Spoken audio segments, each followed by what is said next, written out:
ਕੋਈ ਵੀ ਉਹਨਾਂ ਨੂੰ ਜਿਹੜੇ ਮੈਂਟਲੀ ਥੋੜ੍ਹਾ ਜਿਹਾ ਅਨਸਟੇਬਲ ਹੋ ਗਏ ਉਹਨਾਂ ਨੂੰ ਸੰਭਾਲਣ ਲਈ ਤਿਆਰ ਨਹੀਂ ਸੀਗਾ।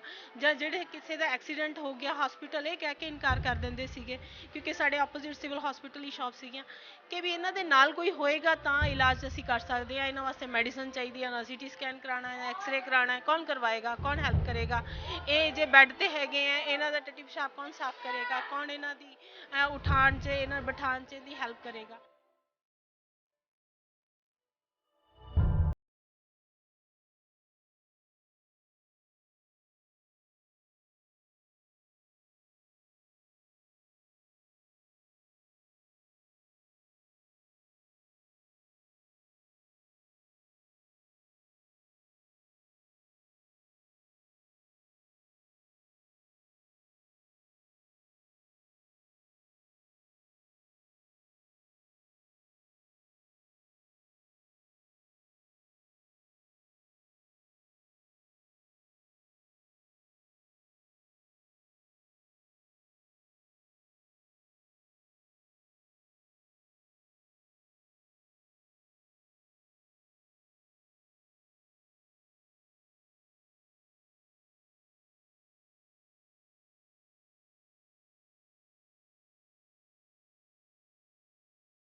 ਸਤਿ ਸ਼੍ਰੀ ਅਕਾਲ ਜੀ, ਤੁਸੀਂ ਵੇਖ ਰਹੇ ਹੋ ਡੇਲੀ ਪੋਸਟ ਪੰਜਾਬੀ ਤੇ ਮੈਂ ਹਾਂ ਗਗਨ ਸ਼ੁਕਲਾ। ਇਸ ਵੇਲੇ ਅਸੀਂ ਮੌਜੂਦ ਹਾਂ ਪ੍ਰਭ ਆਸਰਾ ਨਿਆਸਰਿਆਂ ਦੇ ਘਰ। ਜੀ ਹਾਂ, ਤੁਹਾਨੂੰ ਦੱਸ ਦੇਣਾ ਚਾਹੁੰਦੇ ਹਾਂ 8 ਮਾਰਚ ਨੂੰ ਇੰਟਰਨੈਸ਼ਨਲ ਵੂਮਨ ਡੇ ਮਨਾਇਆ ਜਾਂਦਾ ਹੈ ਤੇ ਇਸ ਦਿਨ ਔਰਤਾਂ ਤੇ ਗੱਲ ਕੀਤੀ ਜਾਂਦੀ ਹੈ, ਖਾਸ ਕਰਕੇ ਔਰਤਾਂ ਵੱਲੋਂ ਮਾਰੀਆਂ ਮੱਲਾਂ ਅਤੇ ਸਮਾਜ ਦੇ ਵਿੱਚ ਔਰਤਾਂ ਤੇ ਹੋ ਰਹੇ ਅਤਿਆਚਾਰ ਜਾਂ ਉਹਨਾਂ ਦੀਆਂ ਕੀਤੀਆਂ ਹੋਈਆਂ ਪ੍ਰਾਪਤੀਆਂ ਤੇ ਗੱਲ ਹੁੰਦੀ ਹੈ। ਇਸੇ ਲੜੀ ਦੇ ਤਹਿਤ ਅੱਜ ਅਸੀਂ ਗੱਲਬਾਤ ਕਰਨ ਦੇ ਲਈ ਪ੍ਰਭ ਆਸਰਾ ਕੁਰਾਲੀ ਵਿਖੇ ਪਹੁੰਚੇ ਹਾਂ। ਸੋ ਆਓ ਤੁਹਾਨੂੰ ਲੈ ਚੱਲਦੇ ਅੰਦਰ ਤੇ ਗੱਲਬਾਤ ਕਰਦੇ ਹਾਂ। ਜੀ ਹਾਂ, ਪ੍ਰਭ ਆਸਰਾ ਦੇ ਅੰਦਰ ਇਸ ਵੇਲੇ ਅਸੀਂ ਮੌਜੂਦ ਹਾਂ ਤੇ ਕਿਸ ਤਰ੍ਹਾਂ ਜਿਹੜਾ ਇਸ ਵੇਲੇ ਲੇਡੀਜ਼ ਵਾਰਡ ਆ ਪ੍ਰਭ ਆਸਰਾ ਦਾ ਉਹ ਤੁਹਾਨੂੰ ਵਿਖਾ ਰਹੇ ਹਾਂ। ਤੇ ਗੱਲਬਾਤ ਕਰਨ ਦੇ ਲਈ ਮੇਰੇ ਨਾਲ ਮੌਜੂਦ ਨੇ ਫਾਊਂਡਰ ਮੈਂਬਰ ਨੇ ਮੈਡਮ ਰਜਿੰਦਰ ਕੌਰ, ਉਹਨਾਂ ਨਾਲ ਗੱਲਬਾਤ ਕਰਦੇ ਹਾਂ। ਜੀ ਬਹੁਤ ਸਵਾਗਤ ਹੈ ਤੁਹਾਡਾ ਡੇਲੀ ਪੋਸਟ। ਧੰਨਵਾਦ ਜੀ, ਸਤਿ ਸ਼੍ਰੀ ਅਕਾਲ ਜੀ, ਵੈਲਕਮ ਜੀ। ਮੈਮ 8 ਮਾਰਚ ਖਾਸ ਕਰਕੇ ਔਰਤਾਂ ਦਾ ਦਿਨ ਕਿਹਾ ਜਾਂਦਾ ਹੈ, ਇੰਟਰਨੈਸ਼ਨਲ ਵੂਮਨ ਡੇ ਮਨਾਇਆ ਜਾਂਦਾ ਹੈ। ਅੱਜ ਦੇ ਦਿਨ ਔਰਤਾਂ ਦੀ ਗੱਲ ਕੀਤੀ ਜਾਂਦੀ ਹੈ, ਉਹਨਾਂ ਵੱਲੋਂ ਕੀਤੀਆਂ ਪ੍ਰਾਪਤੀਆਂ ਦੀ ਗੱਲ ਕੀਤੀ ਜਾਂਦੀ ਹੈ, ਜਾਂ ਸਮਾਜ ਦੇ ਵਿੱਚ ਹੋ ਰਹੇ ਜਿਹੜੇ ਉਹਨਾਂ 'ਤੇ ਤਸ਼ੱਦਦ ਨੇ ਉਹਨਾਂ ਦੀ ਗੱਲ ਕੀਤੀ ਜਾਂਦੀ ਹੈ, ਜਾਂ ਉਹਨਾਂ ਨੇ ਜਿਹੜੀਆਂ ਸਮਾਜ 'ਤੇ ਪ੍ਰਾਪਤੀਆਂ ਕੀਤੀਆਂ ਇਸ ਦਿਨ 'ਤੇ ਖਾਸ ਕਰਕੇ ਉਹਨਾਂ ਦੀਆਂ ਗੱਲਾਂ ਕੀਤੀਆਂ ਜਾਂਦੀਆਂ। ਜੀ ਤੁਹਾਡੀ ਗੱਲ ਕੀਤੀ ਜਾਵੇ, ਤੁਸੀਂ ਕਰੀਬ 15 ਸਾਲ ਤੋਂ ਸਮਾਜ ਸੇਵਾ 'ਚ ਹੋ, ਤਾਂ ਇਹ ਸ਼ੁਰੂਆਤ ਕਿਵੇਂ ਹੋਈ? ਬੇਸਿਕਲੀ ਬਚਪਨ ਤੋਂ ਹੀ ਮਾਤਾ ਪਿਤਾ ਨੇ ਕਾਫੀ ਸਪੋਰਟ ਕੀਤੀ ਸਾਨੂੰ ਇੱਧਰ ਸੇਵਾ ਵੱਲ ਜੋੜਨ ਲਈ, ਗੁਰਬਾਣੀ ਦੇ ਨਾਲ ਜੋੜਿਆ, ਸੇਵਾ ਦੇ ਨਾਲ ਜੋੜਿਆ, ਪ੍ਰੇਰਿਆ ਤੇ ਸਾਨੂੰ ਇਹ ਸਮਝਾਉਣ ਦੀ ਕੋਸ਼ਿਸ਼ ਕੀਤੀ ਕਿ ਵੀ ਅਸੀਂ ਇੱਕੋ ਦਾਤੇ ਦੀ ਔਲਾਦ ਹੈਗੇ ਆ, ਇੱਕੋ ਪਿਤਾ ਦੀ ਔਲਾਦ ਹੈਗੇ ਆ। ਇੱਕ ਪਿਤਾ ਇੱਕ ਅਸਕੇ ਹਮ ਬਾਰਕ ਤੂੰ ਮੇਰਾ ਗੁਰਹਾਈ। ਮਤਲਬ ਜਦੋਂ ਅਸੀਂ ਸਾਰੇ ਇੱਕੋ ਪਿਤਾ ਦੀ ਔਲਾਦ ਹੈ ਤੇ ਸਾਡਾ ਫਰਜ਼ ਬਣਦਾ ਹੈ ਕਿ ਆਪਣਿਆਂ ਦੇ ਸੇਵਾ ਕਰਦੇ ਕਰਦੇ ਨਾਲ ਜਿਹੜਾ ਵੀ ਸਮਾਜ 'ਚ ਜਿਹੜਾ ਵੀ ਜੀਵ ਹੈਗਾ ਉਹਦੀ ਸਪੋਰਟ ਕਰਨੀ ਹੈ, ਹੈਲਪ ਕਰਨੀ ਹੈ। ਜਿੱਥੇ ਵੀ ਕਿਤੇ ਤੁਹਾਨੂੰ ਲੱਗਦਾ ਹੈਗਾ ਕਿ ਵੀ ਇੱਦਾਂ ਦਾ ਲਾਚਾਰ ਪ੍ਰਾਣੀ ਹੈਗਾ, ਉਹਦੇ ਵਾਸਤੇ ਨਿਸ਼ਕਾਮ ਹੋ ਕੇ ਆਪਾਂ ਸੇਵਾ ਕਰਨੀ ਹੈ। ਅਤੇ ਉਹੀ ਅੱਗੇ ਜਦੋਂ ਮੈਰਿਜ ਤੋਂ ਬਾਅਦ ਜੀਵਨ ਸਾਥੀ ਵੀ ਇੱਦਾਂ ਦੇ ਮਿਲੇ, ਉਹਨਾਂ ਨੂੰ ਵੀ ਇਹੀ ਚਾਅ ਹੁੰਦਾ ਸੀਗਾ ਕਿ ਕਿੱਦਾਂ ਆਪਾਂ ਕਿਸੇ ਦੀ ਮਦਦ ਕਰੀਏ। ਅਤੇ ਫਾਰਮਾਸਿਊਟੀਕਲ ਬੈਕਗਰਾਊਂਡ ਹੋਣ ਕਰਕੇ ਸਾਡੇ ਕੋਲ ਮਤਲਬ ਕਾਫੀ ਕੇਸਿਸ ਇੱਦਾਂ ਦੇ ਲਿੰਕ 'ਚ ਆਉਂਦੇ ਸੀਗੇ, ਜਿਹੜੇ ਕਿ ਜਾਂ ਤਾਂ ਕੋਈ ਐਕਸੀਡੈਂਟ ਹੋ ਗਿਆ ਜਾਂ ਜਿਨ੍ਹਾਂ ਦੀ ਬੁੱਧੀ ਠੀਕ ਤਰ੍ਹਾਂ ਕੰਮ ਨਹੀਂ ਕਰ ਰਹੀ ਹੈਗੀ, ਅਤੇ ਉਹਨਾਂ ਲਈ ਫੋਲੋ ਅਪ ਲਈ ਜਾਂ ਕਿਤੇ ਇਨਫਰਾਸਟਰਕਚਰ ਦੇਖਿਆ, ਗਵਰਨਮੈਂਟ ਸਰਕਾਰੀ ਉਹਦੇ ਵਿੱਚ ਵੀ ਗਏ, ਅਦਾਰਿਆਂ 'ਚ ਹੋਰ ਜਗ੍ਹਾ ਵੀ ਦੇਖਣ ਦੀ ਕੋਸ਼ਿਸ਼ ਕੀਤੀ, ਪ੍ਰਾਈਵੇਟ ਵੀ ਕੋਸ਼ਿਸ਼ ਕੀਤੀ, ਬਟ ਕੋਈ ਵੀ ਉਹਨਾਂ ਨੂੰ ਜਿਹੜੇ ਮੈਂਟਲੀ ਥੋੜ੍ਹਾ ਜਿਹਾ ਅਨਸਟੇਬਲ ਹੋ ਗਏ ਉਹਨਾਂ ਨੂੰ ਸੰਭਾਲਣ ਲਈ ਤਿਆਰ ਨਹੀਂ ਸੀਗਾ। ਜਾਂ ਜਿਹੜੇ ਕਿਸੇ ਦਾ ਐਕਸੀਡੈਂਟ ਹੋ ਗਿਆ ਹਸਪੀਟਲ ਇਹ ਕਹਿ ਕੇ ਇਨਕਾਰ ਕਰ ਦਿੰਦੇ ਸੀਗੇ, ਕਿਉਂਕਿ ਸਾਡੇ ਆਪੋਜ਼ਿਟ ਸਿਵਲ ਹਸਪੀਟਲ ਹੀ ਸ਼ਾਪ ਸੀਗੀਆਂ, ਕਿ ਵੀ ਇਹਨਾਂ ਦੇ ਨਾਲ ਕੋਈ ਹੋਏਗਾ ਤਾਂ ਇਲਾਜ ਅਸੀਂ ਕਰ ਸਕਦੇ ਹਾਂ, ਇਹਨਾਂ ਵਾਸਤੇ ਮੈਡੀਸਨ ਚਾਹੀਦੀ ਹੈ, ਨਾ CT ਸਕੈਨ ਕਰਾਉਣਾ ਹੈ, ਐਕਸਰੇ ਕਰਾਉਣਾ ਹੈ, ਕੌਣ ਕਰਵਾਏਗਾ, ਕੌਣ ਹੈਲਪ ਕਰੇਗਾ, ਇਹ ਜੇ ਬੈੱਡ ਤੇ ਹੈਗੇ ਆ ਇਹਨਾਂ ਦਾ ਟੱਟੀ ਪਿਸ਼ਾਬ ਕੌਣ ਸਾਫ਼ ਕਰੇਗਾ, ਕੌਣ ਇਹਨਾਂ ਦੀ ਉਠਾਉਣ 'ਚ ਇਹਨਾਂ ਬਿਠਾਉਣ 'ਚ ਦੀ ਹੈਲਪ ਕਰੇਗਾ। ਅਤੇ ਉੱਥੇ ਸਾਨੂੰ ਵੀ ਕਈ ਵਾਰੀ ਲਾਚਾਰੀ ਜੀ ਮਹਿਸੂਸ ਹੁੰਦੀ ਸੀ ਕਿ ਅਸੀਂ ਵੀ ਫੁੱਲ ਟਾਈਮ ਹਸਪੀਟਲ 'ਚ ਨਹੀਂ ਰਹਿ ਸਕਦੇ, ਅਤੇ ਵੀ ਇਹਨਾਂ ਦਾ ਕਿੱਦਾਂ ਦਾ ਇਨਫਰਾਸਟਰਕਚਰ ਹੋਣਾ ਚਾਹੀਦਾ, ਕਿੱਥੇ ਇਹਨਾਂ ਨੂੰ ਰੱਖਿਆ ਜਾਵੇ ਤਾਂ ਕਿ ਇਹਨਾਂ ਦੀ ਸਾਂਭ ਸੰਭਾਲ ਪ੍ਰੋਪਰ ਤਰੀਕੇ ਦੇ ਨਾਲ ਆਪਣੇ ਫੈਮਿਲੀ ਮੈਂਬਰ ਵਾਂਗੂ ਹੋ ਸਕੇ। ਕੋਸ਼ਿਸ਼ਾਂ ਬਹੁਤ ਕੀਤੀਆਂ ਵੀ ਕਿਸੇ ਦਰਬਾਰੇ ਇਹਨਾਂ ਨੂੰ ਢੋਈ ਮਿਲ ਜਾਏ, ਬਟ ਕਿਤੋਂ ਨਾ ਮਿਲੀ ਤਾਂ ਗੁਰਦੁਆਰਾ ਸਾਹਿਬ 'ਚ ਅਸੀਂ ਕੋਸ਼ਿਸ਼ ਕੀਤੀ ਵੀ ਇੱਥੇ ਹੀ 2 ਕਮਰੇ ਲੈ ਕੇ ਅਸੀਂ ਇਹਨਾਂ ਨੂੰ ਰੱਖ ਲਈਏ ਤਾਂ ਕਿ ਵੀ ਬਾਕੀ ਦਾ ਮੈਡੀਕਲ ਸਾਰਾ ਅਸੀਂ ਟ੍ਰੀਟਮੈਂਟ ਤੇ ਜਿੰਨਾ ਵੀ ਡਾਕਟਰਾਂ ਦਾ ਖਰਚਾ ਸਾਰਾ ਅਸੀਂ ਕਰਾਂਗੇ, ਇਹਨਾਂ ਦੀ ਸਾਂਭ ਸੰਭਾਲ ਦਾ ਖਰਚਾ ਅਸੀਂ ਕਰਾਂਗੇ। ਬਾਕੀ ਇਹ ਕਿ ਇੱਥੇ ਛੱਤ ਹੈਗੀ ਹੈ, ਫੂਡ ਹੈਗਾ, ਕੱਪੜੇ ਵੀ ਆ ਜਾਂਦੇ ਹੈਗੇ ਆ, ਬਟ ਕਿਸੇ ਨੇ ਸਾਨੂੰ ਹੱਥ ਨਾ ਫੜਾਇਆ ਤਾਂ ਫਿਰ ਦਾਤੇ ਦੀ ਕਿਰਪਾ ਦੇ ਨਾਲ 2 ਕਮਰੇ ਕਿਰਾਏ ਤੇ ਲੈ ਕੇ ਫਿਰ ਇਹ ਘਰ ਸ਼ੁਰੂ ਹੋਇਆ 2003 ਵਿੱਚ। ਜੇ ਗੱਲ ਕੀਤੀ ਜਾਵੇ ਦੇਸ਼ ਨੂੰ ਆਜ਼ਾਦ ਹੋਏ 70 ਸਾਲ ਤੋਂ ਵੱਧ ਦਾ ਜਿਹੜਾ ਸਮਾਂ ਹੋ ਚੁੱਕਿਆ, ਜੇ ਔਰਤਾਂ ਦੀ ਅੱਜ ਦੀ ਸਥਿਤੀ ਦੀ ਗੱਲ ਕੀਤੀ ਜਾਵੇ ਤਾਂ ਕਿੰਨਾ ਕੁ ਜਿਹੜਾ ਸੁਧਾਰ ਤੁਸੀਂ ਵੇਖਦੇ ਹੋ ਸਰਕਾਰਾਂ ਵੱਲੋਂ, ਜਾਂ ਜਿਹੜਾ ਔਰਤ ਹੈ ਇਸ ਵੇਲੇ ਕਿੱਥੇ ਖੜੇ ਦੇਖਦੇ ਹੋ, ਔਰਤ ਕਿੰਨੀ ਸੇਫ ਹੈ? ਜੇ ਦੇਖਿਆ ਜਾਏ 50% ਹੀ ਫਰਕ ਪਿਆ ਹੈਗਾ। ਪੂਰੀ ਤਰ੍ਹਾਂ ਹਜੇ ਵੀ ਨਾ ਤਾਂ ਔਰਤ ਸੇਫ ਹੈਗੀ ਹੈ, ਨਾ ਹੀ ਜੇ ਕਹਿ ਲਈਏ ਕਿ ਉਸ ਇਕੁਐਲਿਟੀ ਨਾਲ ਅਸੀਂ ਉਹਨਾਂ ਨੂੰ ਦੇਖ ਰਹੇ ਹਾਂ, ਉਹਨਾਂ ਨੂੰ ਉਹ ਓਪਰਚੁਨਿਟੀ ਨਹੀਂ ਮਿਲ ਰਿਹਾ, ਉਹਨਾਂ ਨੂੰ ਐਕਸਪੋਜ਼ਰ ਨਹੀਂ ਮਿਲਦਾ ਪ੍ਰੋਪਰ। ਕਿਉਂਕਿ ਜਿਹੜਾ ਗਰੀਬ ਹੈਗਾ, ਲਾਚਾਰ ਹੈਗਾ, ਉਹਦੇ ਲਈ ਤਾਂ ਬਹੁਤ ਘੱਟ ਐਕਸਪੋਜ਼ਰ ਹੈਗਾ। ਤੇ ਕਈ ਤਾਂ ਔਰਤਾਂ ਬੱਚੀਆਂ ਅਨਪੜ੍ਹ ਰਹਿ ਜਾਂਦੀਆਂ ਹੈਗੀਆਂ, ਜਿਸ ਕਰਕੇ ਸਾਡੇ ਕੋਲ ਹੁਣ ਵੀ ਕਈ ਕੇਸਿਸ ਡੈਫ ਐਂਡ ਮਿਊਟ ਹੈਗੇ ਆ ਜਿਹੜੇ ਕਿ ਇਲੀਟਰੇਟ ਹੋਣ ਕਰਕੇ ਆਪਣੇ ਵਾਰਸਾਂ ਦਾ ਪਤਾ ਨਹੀਂ ਦੱਸ ਪਾ ਰਹੇ, ਨਹੀਂ ਤਾਂ ਉਹ ਵੀ ਘਰ ਜਾ ਸਕਦੀਆਂ ਸੀਗੀਆਂ। ਤੇ ਇਸ ਤਰ੍ਹਾਂ ਹੀ ਕਿਉਂਕਿ ਜਦੋਂ ਆ ਜਾਂਦੀਆਂ ਤਾਂ ਕਿਸੇ ਨੂੰ ਕਿੱਦਾਂ ਉਹ ਇੰਡੀਕੇਸ਼ਨ ਦੇਣ, ਤੇ ਇੱਦਾਂ ਹੀ ਜਿਹੜੀਆਂ ਕਿ ਟ੍ਰੈਜਡੀ ਜਾਂ ਟੌਰਚਰ ਦਾ ਸ਼ਿਕਾਰ ਹੈ, ਘਰ 'ਚ ਵਾਇਲੈਂਸ ਦਾ ਸ਼ਿਕਾਰ ਹੈ, ਜਾਂ ਕਿਸੇ ਨੂੰ ਅਬੈਂਡਨ ਕਰ ਦਿੱਤਾ ਹੈਗਾ, ਉਹ ਲੇਡੀ ਤਾਂ ਲਾਚਾਰੀ ਦੀ ਹਾਲਤ ਵਿੱਚ ਬਾਹਰ ਉਹਦੇ ਨਾਲ ਬਹੁਤ ਤਸ਼ੱਦਦ ਹੋ ਜਾਂਦੀ ਹੈ। ਕਈ ਵਾਰੀ ਸਾਡੇ ਕੋਲ ਬਹੁਤ ਕੇਸਿਸ ਪਹੁੰਚੇ ਹੈਗੇ ਆ ਰੇਪ ਵਿਕਟਮਸ, ਈਵਨ ਕਿ 80 ਸਾਲ ਦੀਆਂ ਬਜ਼ੁਰਗ ਬੱਚੀਆਂ ਵੀ ਛੋਟੀਆਂ 5 ਸਾਲ ਤੋਂ ਲੈ ਕੇ 10 ਸਾਲ ਦੀਆਂ, 12 ਸਾਲ ਦੀਆਂ, 13 ਸਾਲ ਦੀਆਂ, ਜਿਹੜੀਆਂ ਕਿ ਮੈਂ ਤੁਹਾਡੇ ਨਾਲ ਸਟੋਰੀਜ਼ ਵੀ ਕੁਝ ਸ਼ੇਅਰ ਕਰਨਾ ਚਾਹਾਂਗੀ ਬਾਅਦ 'ਚੋਂ, ਵੀ ਜਿਨ੍ਹਾਂ ਦੇ ਨਾਲ ਇੰਨਾ ਕੁ ਤਸ਼ੱਦਦ ਹੋਇਆ ਕਿ ਵੀ ਉਹ ਰੌਂਗਟੇ ਖੜੇ ਕਰ ਦਿੰਦੀਆਂ ਆਮ ਇਨਸਾਨ ਦੀਆਂ। ਤੇ ਜਦੋਂ ਅਸੀਂ ਇੱਕ ਅੱਛੇ ਲੈਵਲ ਤੇ ਬੈਠੇ ਹੈਗੇ ਆ, ਸਾਡੇ ਕੋਲ ਪੈਸਾ ਵੀ ਹੈ, ਸਾਡੇ ਕੋਲ ਐਕਸਪੋਜ਼ਰ ਹੈ, ਓਪਰਚੁਨਿਟੀ ਮਿਲੀ ਹੈ ਸਾਨੂੰ ਸ਼ੁਰੂ ਤੋਂ, ਬਚਪਨ ਤੋਂ ਅਸੀਂ ਪੜ੍ਹੇ ਆ, IAS IPS ਵੀ ਬਣ ਗਏ, ਅਸੀਂ ਅੱਛੀਆਂ ਪੋਸਟਾਂ ਤੇ ਵੀ ਆ ਗਏ ਆ। ਕਈ ਵਾਰੀ ਅਸੀਂ ਉਸ ਲੈਵਲ ਤੇ ਜਾ ਕੇ ਨੀਚੇ ਵਾਲੇ ਬੇਸ ਲੈਵਲ ਤੇ ਨਹੀਂ ਦੇਖ ਪਾਉਂਦੇ, ਉਹ ਸਾਡੀ ਤਰਾਸਦੀ ਹੈਗੀ ਹੈ। ਜੇ ਅਸੀਂ ਬੇਸ ਲੈਵਲ ਤੇ ਆ ਕੇ ਦੇਖੀਏ, ਉਹਨਾਂ ਦੀ ਸਪੋਰਟ ਕਰੀਏ, ਤਾਂ ਹੋ ਸਕਦਾ ਉਸ ਵਰਗ ਨੂੰ ਵੀ ਆਪਾਂ ਉੱਪਰ ਚੱਕ ਸਕਦੇ ਆ, ਉਹਨਾਂ ਨੂੰ ਵੀ ਉਹ ਮੌਕੇ ਦਿੱਤੇ ਜਾ ਸਕਦੇ ਹੈਗੇ ਆ। ਜੇ ਵੂਮਨਸ ਡੇ ਦੀ ਗੱਲ ਕੀਤੀ ਜਾਵੇ, ਇਕੱਲੇ ਵੂਮਨਸ ਡੇ ਮਨਾ ਕੇ ਜਾਂ ਅੱਜ ਦੇ ਦਿਨ ਮਹਿਲਾਵਾਂ ਦੀ ਗੱਲ ਕਰਕੇ ਜਿਹੜੇ ਔਰਤਾਂ ਦੇ ਮਸਲੇ ਆ ਉਹ ਹੱਲ ਹੋ ਸਕਦੇ ਆ? ਕਿਉਂਕਿ ਜੇ ਮਸਲਿਆਂ ਦੀ ਗੱਲ ਕੀਤੀ ਜਾਵੇ ਤਾਂ ਕਾਫੀ ਵੱਡੇ ਪੱਧਰ ਤੇ ਜਿਹੜੇ ਔਰਤਾਂ ਦੇ ਨਾਲ ਧੱਕਾ ਜਿਹੜਾ ਅੱਜ ਵੀ ਕਿਤੇ ਨਾ ਕਿਤੇ ਹੋ ਰਿਹਾ ਹੈ, ਇਕੱਲੇ ਵੂਮਨਸ ਡੇ ਮਨਾ ਕੇ ਮਸਲਿਆਂ ਦਾ ਹੱਲ ਮੰਨਦੇ ਹੋ ਜਾਏਗਾ? ਮੇਰੇ ਹਿਸਾਬ ਦੇ ਨਾਲ ਬਿਲਕੁਲ ਨਹੀਂ। ਇਹ ਹੈ ਕਿ ਅਸੀਂ ਜੇ ਯਾਦ ਕਰੀਏ, ਯਾਦ ਕਰਕੇ ਇਹਨੂੰ ਪੱਕੀ ਤਰ੍ਹਾਂ ਯਾਦ ਵੀ ਰੱਖੀਏ ਕਿ ਹਾਂ ਅਸੀਂ ਇਸ 'ਤੇ ਵਰਕ ਕਰਨਾ ਹੈਗਾ। ਬਹੁਤ ਅੱਛੀ ਗੱਲ ਹੈ ਕਿ ਅਸੀਂ ਸੈਲੀਬ੍ਰੇਟ ਕਰ ਰਹੇ ਹਾਂ ਕਿ ਸਾਨੂੰ ਇਕੁਐਲਿਟੀ ਮਿਲੀ, ਸਾਨੂੰ ਉਹ ਹੱਕ ਮਿਲੇ ਹੈਗੇ ਆ, ਲੇਕਿਨ ਉਹ ਹੱਕਾਂ ਨੂੰ ਅਸੀਂ ਕੀ ਸਾਰਿਆਂ ਦੇ ਉੱਪਰ ਇੰਪਲੀਮੈਂਟ ਕਰ ਰਹੇ ਹਾਂ ਕਿ ਅੱਜ ਵੀ ਸਾਡੇ ਡਿਪਾਰਟਮੈਂਟਸ 'ਚ ਜਾਂ ਸਾਡੇ ਜਿੱਥੇ ਨੌਕਰੀਆਂ ਕਰਨ ਜਾਂਦੀਆਂ ਕਿ ਹਰ ਇੱਕ ਔਰਤ ਸੇਫ ਹੈਗੀ ਹੈ? ਕਿਉਂਕਿ ਮੈਂ ਵੀ ਪਿੱਛੇ ਜੇ ਕਈ ਡਿਪਾਰਟਮੈਂਟ ਵਿੱਚ ਮੈਨੂੰ ਸੈਕਸ਼ੁਅਲ ਹਰਾਸਮੈਂਟ ਲਈ ਕਮੇਟੀ ਦੇ ਮੈਂਬਰ ਬਣਾਇਆ ਗਿਆ, ਤੇ ਉੱਥੇ ਵੀ ਔਰਤ ਸੇਫ ਨਹੀਂ ਹੈਗੀ, ਇੱਕ ਪੜ੍ਹੀ ਲਿਖੀ ਔਰਤ ਵੀ ਸੇਫ ਨਹੀਂ ਹੈ। ਤੇ ਇਹ ਤਾਂ ਜਿਹੜੀ ਗਰੀਬੀ ਤੇ ਲਾਚਾਰੀ ਤੇ ਮੇਨਲੀ ਜਿਹੜੀਆਂ ਮੈਂਟਲੀ ਟੌਰਚਰ ਤੇ ਟ੍ਰੈਜਡੀ ਤੋਂ ਸ਼ਿਕਾਰ ਹੈ, ਜਿਹੜੀਆਂ ਮੈਂਟਲੀ ਸਟੇਬਲ ਨਹੀਂ ਹੈਗੀਆਂ, ਉਹ ਆਪਣੀ ਵਿਥਿਆ ਵੀ ਨਹੀਂ ਦੱਸ ਸਕਦੀਆਂ।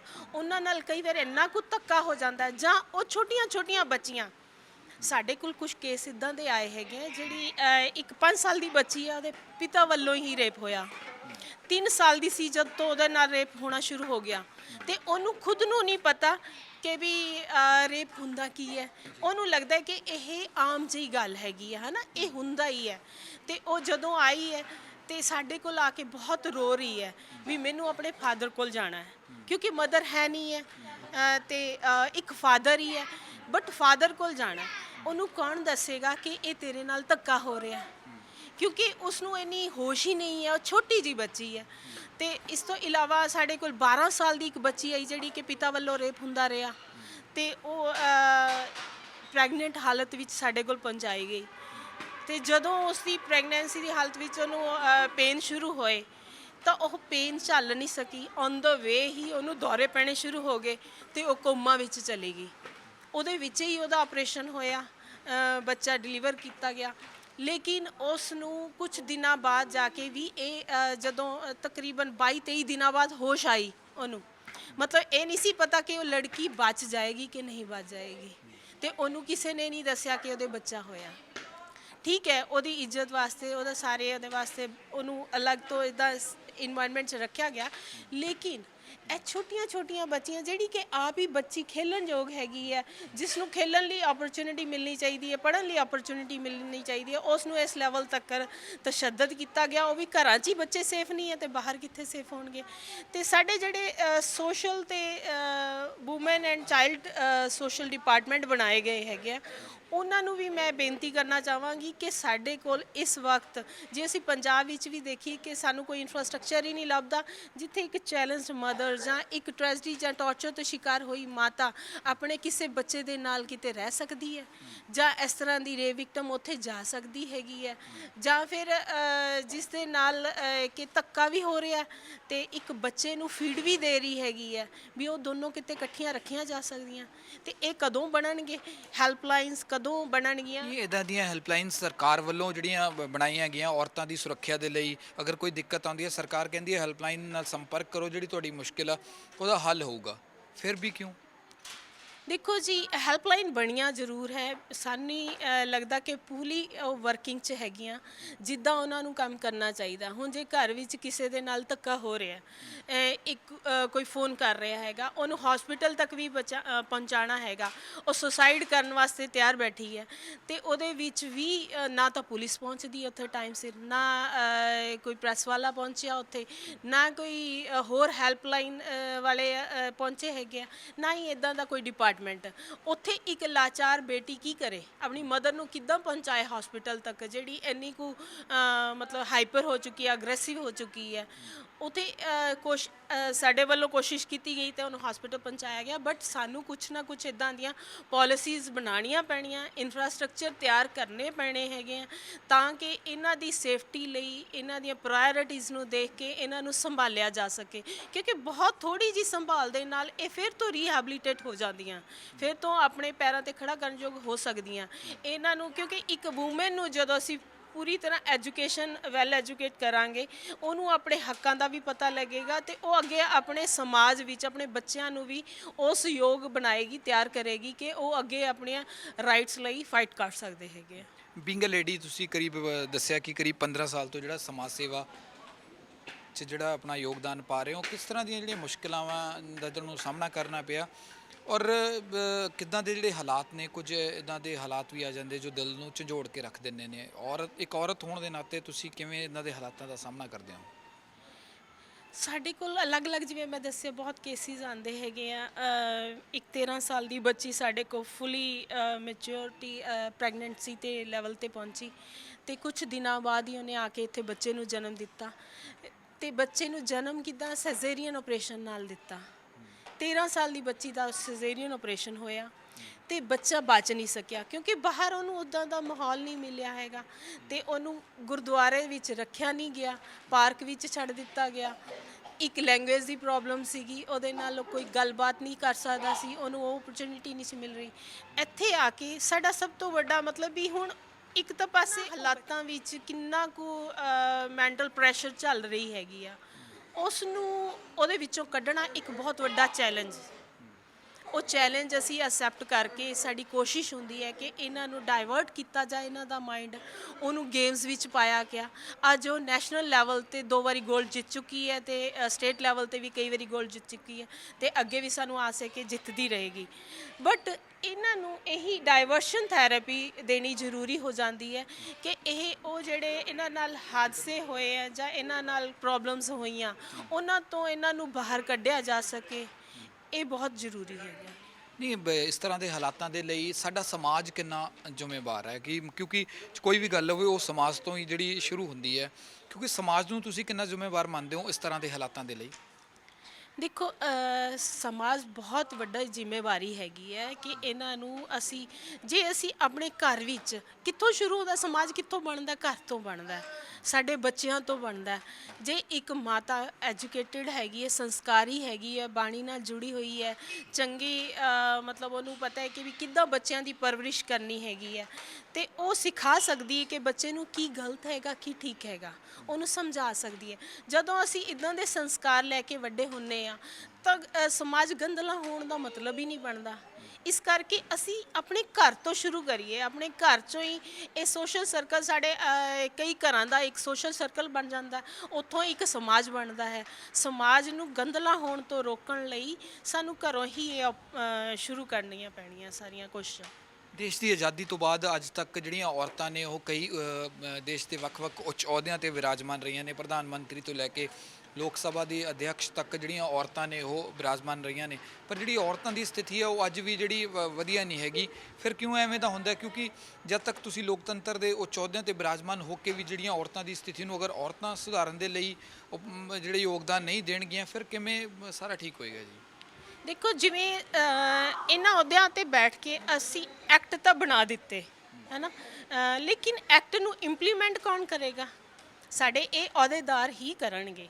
ਹੁਣ ਉਸ ਨੂੰ ਇੰਪਲੀਮੈਂਟੇਸ਼ਨ ਤੇ ਸਾਨੂੰ ਵਰਕ ਕਰਨਾ ਪਏਗਾ। ਜਿਸ ਦਿਨ ਸਾਡੇ ਐਕਟ ਇੰਪਲੀਮੈਂਟ ਹੋਣ ਲੱਗ ਗਏ, ਸਾਡੇ ਇੰਡੀਆ ਵਰਗਾ ਤਾਂ ਕਨਸਟੀਟਿਊਸ਼ਨ ਹੈ ਹੀ ਨਹੀਂ ਹੈ ਕਿਸੇ ਹੋਰ ਕੰਟਰੀ ਦਾ।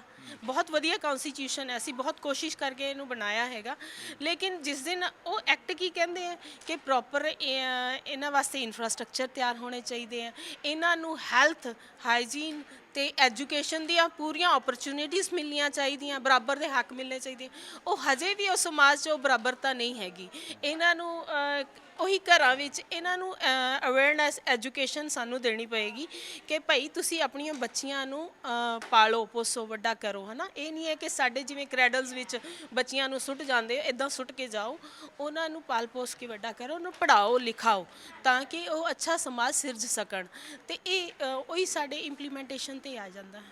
ਜੇ ਪ੍ਰਭਾ ਆਸਰਾ ਦੀ ਗੱਲ ਕੀਤੀ ਜਾਵੇ ਤਾਂ ਕਿੰਨੀਆਂ ਔਰਤਾਂ ਨੂੰ ਤੁਸੀਂ ਸੰਭਾਲ ਰਹੇ ਹੋ ਔਰ ਕਿੰਨੇ ਸਮੇਂ ਤੋਂ ਇਹਨਾਂ ਔਰਤਾਂ ਦੀ ਜਿਹੜੀ ਕੇਅਰ ਉਹ ਕਰ ਰਹੇ ਹੋ? ਸਾਡੇ ਕੋਲ ਹੁਣ ਤੱਕ 850 ਤੋਂ ਉੱਪਰ ਔਰਤਾਂ ਸਾਡੇ ਕੋਲ ਪਹੁੰਚ ਚੁੱਕੀਆਂ। ਪਿਛਲੇ 16 ਸਾਲਾਂ 'ਚ ਤਕਰੀਬਨ 450 ਦੇ ਕਰੀਬ ਜਿਨ੍ਹਾਂ ਦੇ ਵਾਰਸ ਲੱਭ ਕੇ ਫਿਰ ਤੋਂ ਉਹਨਾਂ ਨੂੰ ਰੀਯੂਨਾਈਟ ਕਰਾਇਆ ਗਿਆ। ਆਫਟਰ ਰੀਹੈਬਿਲਿਟੇਸ਼ਨ ਕਾਉਂਸਲਿੰਗ ਸਾਡੇ ਕੋਲ ਸਾਈਕੈਟ੍ਰਿਕ ਟ੍ਰੀਟਮੈਂਟ ਚੱਲਦਾ, ਇਹਨਾਂ ਦੀਆਂ ਅਲੱਗ-ਅਲੱਗ ਐਕਟੀਵਿਟੀਜ਼ ਦੇ ਨਾਲ ਇਹਨਾਂ ਨੂੰ ਰੀਹੈਬਿਲਿਟੇਟ ਕੀਤਾ ਜਾਂਦਾ। ਮੈਂਟਲੀ ਵੀ ਇਹਨਾਂ ਨੂੰ ਮਤਲਬ ਉਹ ਜਿਹੜਾ ਟ੍ਰੈਜਡੀ ਤੇ ਟਾਰਚਰ ਦੇ ਕਾਰਨ ਇਹਨਾਂ ਦਾ ਸਟ੍ਰੈਸ ਲੈਵਲ ਬਹੁਤ ਜ਼ਿਆਦਾ ਵੱਧ ਚੁੱਕਿਆ ਸੀ, ਉਹਨੂੰ ਮਿਨੀਮਾਈਜ਼ ਕਰਨ ਦੀ ਕੋਸ਼ਿਸ਼ ਕੀਤੀ ਜਾਂਦੀ ਹੈ, ਪਿਆਰ ਮੁਹੱਬਤ ਦਿੱਤੀ ਜਾਂਦੀ ਹੈ। ਤੇ ਹੁਣ ਇਸ ਵਕਤ ਸਾਡੇ ਕੋਲ ਜੇ ਬੱਚੀਆਂ ਤੇ ਸਾਡੀਆਂ ਲੇਡੀਜ਼ ਸਮੇਤ ਤਕਰੀਬਨ 235 ਹੈਗੀਆਂ, ਅਦਰਵਾਈਜ਼ ਬੱਚੀਆਂ ਸਾਡੀਆਂ ਤਕਰੀਬਨ 80 ਦੇ ਕਰੀਬ ਹੈਗੀਆਂ। ਜੇ ਮੌਜੂਦਾ ਸਮੇਂ ਦੀ ਗੱਲ ਕੀਤੀ ਜਾਵੇ ਤਾਂ ਸਰਕਾਰਾਂ ਜਿਹੜੀਆਂ ਬਦਲਦੀਆਂ ਰਹਿੰਦੀਆਂ ਨੇ, ਕੀ ਸੁਜੈਸ਼ਨ ਕੀ ਦੇਣਾ ਚਾਹੁੰਦੇ ਹੋ ਬੀਇੰਗ ਅ ਲੇਡੀ ਤੁਸੀਂ ਔਰਤਾਂ ਦੇ ਹੱਕਾਂ ਦੇ ਲਈ ਜੋ ਸੁਧਾਰ ਆ ਸਕੇ? ਮੈਂ ਤਾਂ ਸਰਕਾਰ ਨੂੰ ਤੇ ਆਪਣੇ ਸਾਰੇ ਸਮਾਜਦਾਦੀਆਂ ਨੂੰ ਇਹੀ ਬੇਨਤੀ ਕਰਨਾ ਚਾਹੁੰਦੀ ਹਾਂ ਕਿ ਜਿਹੜੀਆਂ ਆਪਾਂ ਇੱਕ ਹੈਲਪਲਾਈਨ ਬਣਾਈ ਹੈ ਉਹ ਪੂਰੀ ਵਰਕਿੰਗ ਹੋਵੇ, ਇਹਨਾਂ ਦੀ ਹੈਲਪ ਸਪੋਰਟ ਲਈ ਅੱਗੇ ਖੜੀ ਹੋਵੇ। ਤੇ ਐਂਬੂਲੈਂਸ ਜਿਹੜੀਆਂ ਜਿਵੇਂ ਐਂਬੂਲੈਂਸਿਸ ਹੈਗੀਆਂ, ਜੇ ਕੋਈ ਰਸਤੇ 'ਚ ਲਾਚਾਰ ਲੇਡੀ ਹੈਗੀ ਆ ਉਹਨੂੰ ਪ੍ਰੋਪਰ ਚੱਕ ਕੇ ਹਸਪੀਟਲ 'ਚ ਐਡਮਿਟ ਕਰਾ ਕੇ ਉਹਨੂੰ ਪ੍ਰੋਪਰ ਟ੍ਰੀਟਮੈਂਟ ਮਿਲੇ ਉੱਥੇ। ਤੇ ਇਹਨਾਂ ਨੂੰ ਪੂਰੀ ਤਰ੍ਹਾਂ ਜਿਹੜੀ ਜਿਸ ਲੈਵਲ ਤੇ ਐਜੂਕੇਸ਼ਨ ਪ੍ਰੋਵਾਈਡ ਕਰਨੀ ਚਾਹੀਦੀ ਹੈ ਉਹ ਕਰੀਏ। ਪਾਲਿਸੀਜ਼ ਬਣਾਈਆਂ ਜਾਣ ਇਹਨਾਂ ਦੀ ਹੈਲਪ ਤੇ ਸਪੋਰਟ ਵਾਸਤੇ। ਤੇ ਜਿਹੜਾ ਸਾਡਾ ਡਿਪਾਰਟਮੈਂਟ ਹੈ child and woman help department ਹੈਗਾ, ਉੱਥੇ ਵੀ ਸਾਨੂੰ ਵਰਕ ਕਰਨ ਦੀ ਲੋੜ ਹੈਗੀ ਹੈ ਤਾਂ ਕਿ ਇਹਨਾਂ ਲਈ ਵੱਧ ਤੋਂ ਵੱਧ ਇਕੁਐਲਿਟੀ ਵਾਲੇ ਮਤਲਬ ਜਿਹੜੇ ਅਸੀਂ ਹੱਕ ਹੈਗੇ ਇਹਨਾਂ ਨੂੰ ਦੇ ਸਕੀਏ। ਇੱਕ ਬੜਾ ਲਾਜ਼ਮੀ ਜਿਹਾ ਸਵਾਲ ਹੈ ਕਿਉਂਕਿ ਸਮਾਜ ਦੇ ਵਿੱਚ ਔਰਤਾਂ ਘਰ ਸੰਭਾਲਦੀਆਂ, ਸਭ ਕੁਝ ਕਰਦੀਆਂ ਨੇ। ਜਿਹੜਾ ਸਮਾਜਿਕ ਜਿਹੜਾ ਤਾਣਾ ਬਾਣਾ ਹੈ ਜਾਂ ਸਮਾਜਿਕ ਰਿਸ਼ਤੇ ਕਿੰਨਾ ਜਿਹੜਾ ਰੋਲ ਹੈ ਉਹ ਅਦਾ ਕਰਦੇ ਨੇ? ਦੇਖੋ, ਹਰ ਇਹ ਸਾਡੀ ਥਾਟਸ ਤੇ ਸਾਡੇ ਹੈ ਨਾ ਐਕਸ਼ਨਸ 'ਤੇ ਡਿਪੈਂਡ ਕਰਦਾ ਹੈਗਾ। ਅਸੀਂ ਕਿੱਦਾਂ ਦੀ ਸੋਚ ਰਹੇ ਹਾਂ, ਉਹਨਾਂ ਵਾਸਤੇ ਕਿੱਦਾਂ ਦਾ ਅਸੀਂ ਅੱਗੇ ਫਿਊਚਰ ਸੋਚਿਆ ਉਹਨਾਂ ਵਾਸਤੇ। ਸਾਡੇ ਕੋਲ ਇੱਦਾਂ ਦੇ ਵੀ ਆਈਆਂ ਹੈਗੀਆਂ ਲੇਡੀਜ਼ ਜਿਹੜੀਆਂ ਕਿ ਇੱਥੇ ਬੱਚੀ ਨੂੰ ਸੁੱਟ ਗਈਆਂ ਤੇ ਅਗਲੇ ਦਿਨ ਆ ਕੇ ਲੈਣ ਵਾਸਤੇ ਆ ਗਈਆਂ। ਜੇ ਪੁੱਛਿਆ ਜਾਂਦਾ ਕੌਣ ਹੈ ਘਰ ਵਿੱਚ, ਡਾਈਵੋਰਸ ਹੋ ਗਿਆ, ਘਰ ਵਾਲੇ ਨੇ ਕੱਢ ਦਿੱਤਾ, ਕੌਣ ਜ਼ਿੰਮੇਵਾਰੀ ਪਹਿਲੀ ਸੀਗੀ ਘਰ ਵਾਲੇ ਦੀ। ਮਤਲਬ ਇੱਕ ਦਿਨ ਸੁੱਟ ਕੇ ਚਲੇ ਗਏ, ਦੂਜੇ ਦਿਨ ਉਹ ਲੇਡੀ ਲੈਣ ਆ ਗਈ। ਜਦੋਂ ਪੁੱਛਿਆ ਗਿਆ ਪਹਿਲਾਂ ਉਹਦੇ ਜ਼ਿੰਮੇਵਾਰੀ ਕਿਹਦੀ ਸੀਗੀ? ਉਹਦੇ ਘਰ ਵਾਲੇ ਦੀ, ਨਾਲ ਆਪਣੀ ਘਰ ਵਾਲੀ ਨੂੰ ਤੇ ਆਪਣੇ ਬੱਚੇ ਨੂੰ ਸੰਭਾਲਣਾ। ਉਹਨੇ ਇਗਨੋਰ ਕੀਤਾ। ਦੂਜੇ ਲੈਵਲ ਤੇ ਜਦੋਂ ਪੇਕੇ ਘਰ ਆਈ, ਬ੍ਰਦਰ ਨੇ ਕਹਿ ਦਿੱਤਾ ਜੇ ਤੇਰੀ ਰੀਮੈਰਿਜ ਕਰਨੀ ਹੈ ਤਾਂ ਇਹ ਬੱਚੀ ਅੜਿੱਕਾ ਹੈ।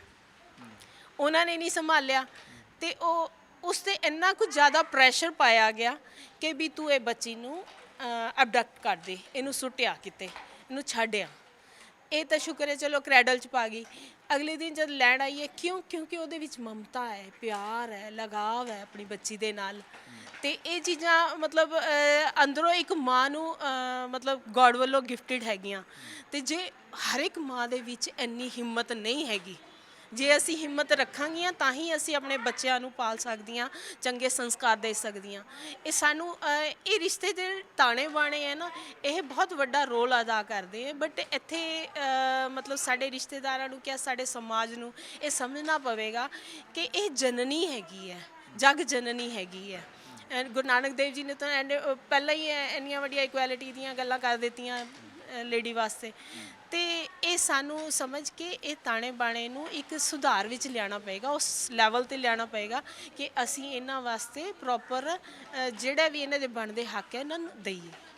ਤੁਹਾਡੇ ਹਿਸਾਬ ਨਾਲ ਸਮਾਜ ਜਾਂ ਸਰਕਾਰ ਨੂੰ ਕਿੱਦਾਂ ਦੇ ਜਿਹੜੇ ਯਤਨ ਆ ਉਹ ਕਰਨੇ ਚਾਹੀਦੇ ਆ ਤਾਂ ਕਿ ਜਿਹੜੀ ਔਰਤਾਂ ਤੇ ਹੋ ਰਹੇ ਜਿਹੜੇ ਜ਼ੁਲਮ ਤਸ਼ੱਦਦ ਨੇ ਉਹ ਘਟ ਸਕਣ?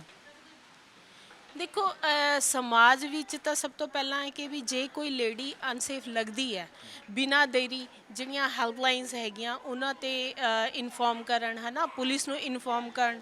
ਜਿਹੜੇ ਹੈਲਪਲਾਈਨਸ ਬਣੀਆਂ ਜਾਂ ਇਨਫਰਾਸਟ੍ਰਕਚਰ ਜਿਹੜਾ ਵੀ ਬਣਿਆ ਉੱਥੇ ਇਹਨਾਂ ਨੂੰ ਪਹੁੰਚਾਇਆ ਜਾਵੇ, ਜਾਂ ਡਿਪਾਰਟਮੈਂਟ ਜਿਹੜੇ ਬਣੇ ਆ ਉਹਨਾਂ ਦੇ ਨਾਲ ਰਾਬਤਾ ਕਾਇਮ ਕੀਤਾ ਜਾਏ। ਅਬਲ ਤਾਂ ਜਿਹੜੇ ਗੁਰਦੁਆਰਾ ਸਾਹਿਬਾਨ ਹੈ, ਗੁਰੂ ਸਾਹਿਬ ਨੇ ਕਿਹਾ ਸੀਗਾ ਕਿ ਨਿਆਸਰਿਆਂ ਦਾ ਆਸਾ, ਨਿਉਟਿਆਂ ਦੀ ਓਟ, ਥਾਵਿਆਂ ਦਾ ਥਾਂ। ਪ੍ਰੋਬਲਮਸ ਉੱਥੋਂ ਹੀ ਸ਼ੁਰੂ ਹੋ ਜਾਂਦੀਆਂ ਕਈ ਵਾਰੀ ਕਿ ਉਹ ਗੁਰਦੁਆਰੇ ਦੇ ਬਾਹਰ ਤੋਂ ਜ਼ਰੂਰ ਕੱਢ ਦੇਣਗੇ ਲੇਕਿਨ ਅੰਦਰ ਨਹੀਂ ਸੰਭਾਲਦੇ ਕਿ ਵੀ ਇਹਨੂੰ ਨਹੀਂ ਅਸੀਂ ਰੱਖ ਸਕਦੇ ਅੰਦਰ, ਹੈ ਨਾ। ਇੱਕ ਬੱਚੀ ਨੂੰ ਜਨਮ ਦਿੱਤਾ ਇੱਕ ਲੇਡੀ ਨੇ ਰੋਪੜ, ਤੇ ਬਹੁਤ ਵੱਡਾ ਗੁਰਦੁਆਰਾ ਸਾਹਿਬ ਹੈ, ਉੱਥੋਂ ਵੀ ਕੱਢ ਦਿੱਤਾ ਗਿਆ ਜੀ ਵੀ ਅਸੀਂ, ਕਿਉਂਕਿ ਪਹਿਲਾਂ ਇੱਥੇ ਸੇਵਾ ਕਰਦੀ ਸੀ, ਰਹਿ ਸਕਦੀ ਸੀ, ਹੁਣ ਇਹ ਬੱਚੀ ਦੇ ਨਾਲ ਆ ਗਈ ਹੈ। ਕੋਈ ਕਹੇਗਾ ਕੌਣ ਹੈ, ਕਿੱਥੋਂ ਆ ਗਈ ਇਹਦੇ ਕੋਲ ਬੱਚੀ, ਤੇ ਅਸੀਂ ਹੁਣ ਨਹੀਂ ਇਹਨੂੰ ਰੱਖ ਸਕਦੇ। ਮਤਲਬ ਉਹਨਾਂ ਨੂੰ ਇਗਨੋਰ ਕਰ ਦਿੱਤਾ ਜਾਂਦਾ। ਸਾਡਾ ਫਰਜ਼ ਹੈਗਾ ਕਿ ਸਾਡੇ ਧਾਰਮਿਕ ਸਥਾਨ, ਸਾਡੀ ਸੋਚ ਕਿਵੇਂ ਬਦਲੂ ਫਿਰ? ਸੋਚ ਤਾਂ ਬਾਣੀ ਨਾਲ, ਚੰਗੇ ਸੰਸਕਾਰਾਂ ਨਾਲ, ਹੈ ਨਾ, ਜੋ ਸਾਨੂੰ ਸਾਡੇ ਗੁਰੂ ਸਾਹਿਬਾਨ ਤੇ ਭਲੇ ਪੁਰਸ਼ ਸਾਨੂੰ ਸਿਖਾ ਗਏ ਆ, ਉਹਨਾਂ ਤੇ ਚੱਲਣ ਦੀ ਅਸੀਂ ਕੋਸ਼ਿਸ਼ ਕਰੀਏ। ਸਮਾਜ ਤਾਂ ਬਹੁਤ ਖੁਸ਼ਹਾਲ ਹੋ ਜਾਏਗਾ। ਤੇ ਦੂਸਰੀਆਂ ਗੱਲਾਂ ਇਹ ਕਿ ਵੀ ਜੇ ਅਸੀਂ ਪੋਜ਼ਿਟਿਵਿਟੀ ਲਿਆਈਏ ਤਾਂ ਇਹਨਾਂ 'ਚ ਵੀ ਪੋਜ਼ਿਟਿਵਿਟੀ ਆਏਗੀ। ਘਰ 'ਚ ਵੀ ਅਸੀਂ ਇਹਨਾਂ ਵਾਸਤੇ ਇਹਨਾਂ ਤੇ ਟੌਰਚਰ ਨਹੀਂ ਕਰਾਂਗੇ, ਹੈ ਨਾ, ਫਿਰ ਤਾਂ ਇਹਨਾਂ ਨੂੰ ਇੱਦਾਂ ਦੇ ਅਨਾਥ ਆਸ਼ਰਮ ਵਿੱਚ ਲਿਆਉਣ ਦੀ ਲੋੜ ਹੀ ਨਹੀਂ ਪਏਗੀ। ਅੱਜ ਦੇ ਯੁੱਗ ਦੇ ਵਿੱਚ ਜੇ ਗੱਲ ਕੀਤੀ ਜਾਵੇ, ਆਪਣਾ ਘਰ ਸੰਭਾਲਣਾ ਬੜਾ ਮੁਸ਼ਕਿਲ ਹੁੰਦਾ। ਇੰਨੀਆਂ ਔਰਤਾਂ ਨੂੰ ਤੁਸੀਂ ਸੰਭਾਲ ਰਹੇ ਹੋ, ਸਕੂਨ ਕਿੰਨਾ ਮਹਿਸੂਸ ਹੁੰਦਾ ਤੇ ਮੈਨੇਜ ਕਿਵੇਂ ਕਰਦੇ ਹੋ? ਦੇਖੋ ਜੀ, ਕਰਾਉਣ ਆਪੇ ਆਪ ਮਾਨਸ ਕੇ ਕਿਛ ਨਹੀਂ ਹਾਂ, ਤਾਂ ਉਹਨਾਂ ਨੇ ਸਾਨੂੰ ਐਜ਼ ਅ ਸੇਵਕ ਡਿਊਟੀ ਦਿੱਤੀ ਤੇ ਸਾਨੂੰ ਸੁਭਾਗ ਪ੍ਰਾਪਤ ਹੋਇਆ ਹਸਬੈਂਡ ਵਾਈਫ ਨੂੰ। ਤੇ ਅਸੀਂ ਅੰਦਰੋਂ ਫੀਲ ਕਰਦੇ ਹਾਂ ਕਿ ਅਸੀਂ ਇੱਕ ਪਰਮਾਤਮਾ ਦੀ ਔਲਾਦ ਹੈ, ਇਹ ਸਾਡੇ ਫੈਮਿਲੀ ਮੈਂਬਰ ਹੈਗੇ ਆ। ਵੀ ਜੇ ਕੋਈ ਰੁਲਦਾ ਤਾਂ ਉਹ ਸਾਡਾ ਰੁਲਣਾ ਨਹੀਂ ਚਾਹੀਦਾ ਹੈਗਾ, ਉਹਨੂੰ ਉਹ ਸਪੋਰਟ ਮਿਲਣੀ ਚਾਹੀਦੀ ਹੈ, ਉਹਨੂੰ ਓਪਰਚੁਨਿਟੀ ਮਿਲ ਜਾਣੀ ਚਾਹੀਦੀ ਕਿ ਉਹ ਠੀਕ ਹੋ ਕੇ ਫਿਰ ਤੋਂ ਆਪਣਿਆਂ ਦੇ ਨਾਲ ਜਾ ਮਿਲੇ। ਤੇ ਜਦੋਂ ਅਸੀਂ ਚਾਰ ਜੀਆਂ ਵਾਂਗੂ ਹੀ ਆਪਣਿਆਂ ਵਾਸਤੇ ਹੀ ਕੰਮ ਕਰਾਂਗੇ ਤਾਂ ਸਿਰਫ ਅਸੀਂ ਜਾਨਵਰਾਂ ਤੋਂ ਵੱਧ ਕੁਝ ਨਹੀਂ ਹੈਗੇ।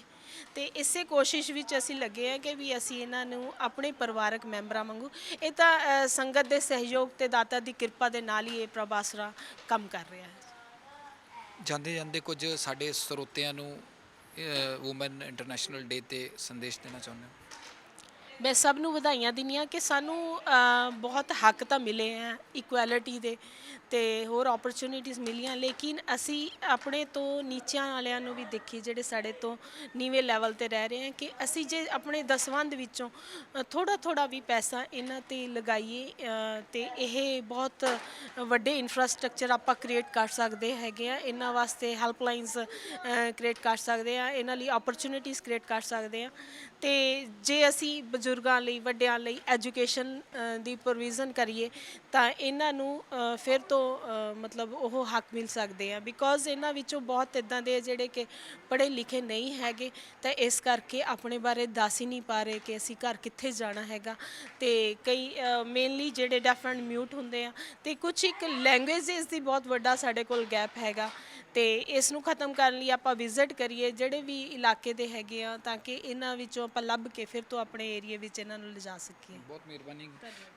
ਸੋ ਇਹ ਸੀਗੇ ਫਾਊਂਡਰ ਮੈਂਬਰ ਰਜਿੰਦਰ ਕੌਰ ਨੇ ਪ੍ਰਭ ਆਸਰਾ ਦੇ। ਇਹਨਾਂ ਦਾ ਕਹਿਣਾ ਹੈ ਕਿ ਬਾਣੀ ਦੇ ਵਿੱਚ ਔਰਤ ਨੂੰ ਜਗ ਜਨਨੀ ਦਾ ਜਿਹੜਾ ਦਰਜਾ ਹੈ ਸੋ ਦਿੱਤਾ ਗਿਆ ਹੈ। ਸੋ ਸਰਕਾਰਾਂ ਵੱਲੋਂ ਵੀ ਜਿਹੜੇ ਹੈਲਪਲਾਈਨਸ ਕ੍ਰੀਏਟ ਕੀਤੀਆਂ ਜਾਂਦੀਆਂ ਔਰਤਾਂ ਦੀ ਮਦਦ ਦੇ ਲਈ, ਉਹ ਜਿਹੜੀਆਂ ਹੈਲਪਲਾਈਨਾਂ ਕਿੰਨੇ ਕੰਮ ਕਰਦੀਆਂ ਇਹ ਵੀ ਵੇਖਣਾ ਬਹੁਤ ਜ਼ਰੂਰੀ ਹੋਗਾ, ਕਿਉਂਕਿ ਔਰਤਾਂ ਤੇ ਜਿਹੜੇ ਅਤਿਆਚਾਰ ਨੇ ਉਹ ਜਿਉਂਦੇ ਤਿਉਂ ਹੋ ਰਹੇ ਨੇ। ਕੈਮਰਾਮੈਨ ਗਗਨ ਦੇ ਨਾਲ ਗਗਨ ਸ਼ੁਕਲਾ, ਡੇਲੀ ਪੋਸਟ ਪੰਜਾਬੀ।